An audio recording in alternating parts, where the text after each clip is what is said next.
Ever wonder how I get such crisp stitch definition and that beautiful, polished look in all my crochet projects? Today, I'm finally sharing my absolute favorite yarn that I use every single day. This is a 100% mercerized cotton yarn. If you haven't tried mercerized cotton yet, you are missing out.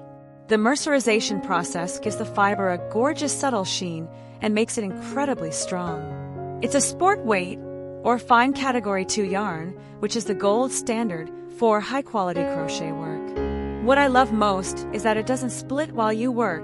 It's super smooth on the hook. I usually pair it with a 2.5 millimeters to 3.5 millimeters hook, depending on the project. Because it's high-quality cotton, it's also pill-resistant, meaning your creations will look brand new for years to come. Just look at these colors.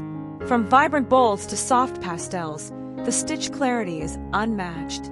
Whether you're making detailed amigurumi dolls or delicate home decor, this yarn gives your work that professional, boutique-quality finish that everyone will ask about.